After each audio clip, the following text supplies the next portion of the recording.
Varshava, may.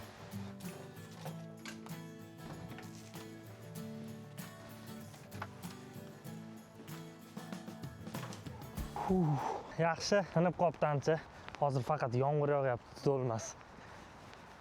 Hozir o'zimning uyimga yaqin joyga do'kon bor, shunga ketyapman, narsalar olaman.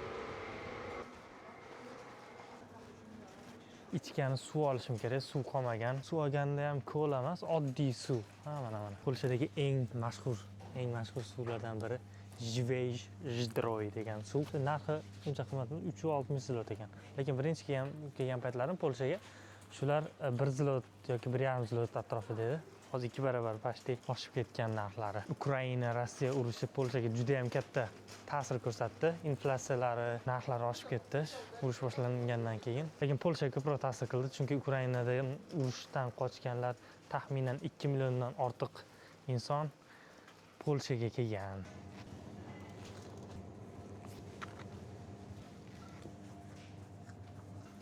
Bilmadim. Lion bu Polshaning brendimi yoki Yevropada umuman brendmi? Yoqdi, olib ko'ramiz. Saqlasham. Qulupnayli yogurt va malinali yogurt. Shuncha narsa bo'ldi.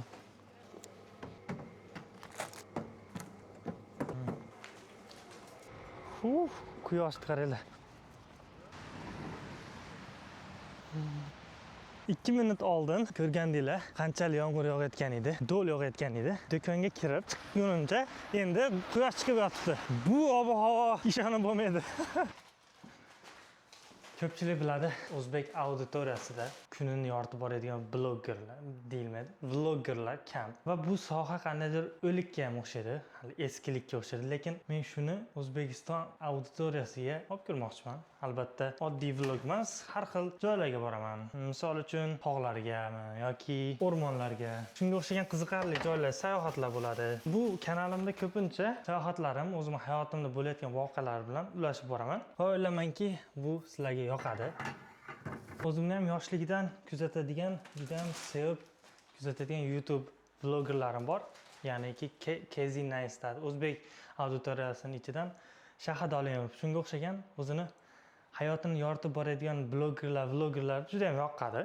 Ko'p ko'rib turaman. Balki bu kanalim umuman odamlar ko'rmas. 10 ta, 20 ta odam ko'rib to'xtab qolar. Lekin men to'xtamayman, chunki o'zim qiziqaman. Birinchi Polshaga kelganimda kanal ochganman, YouTube'da kanal ochganman, yaxshi ketgan, 1000 tacha obunachi to'plaganman, lekin ayrim sabablarga ko'ra to'xtatib qo'yganman.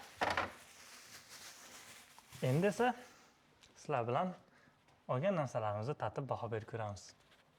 Hop. Birinchi bo'lib buni tatib ko'ramiz. Qani endi mazasiga baho berib ko'ramiz. Juda ham yoqdi. 10 dan 8 qo'yaman.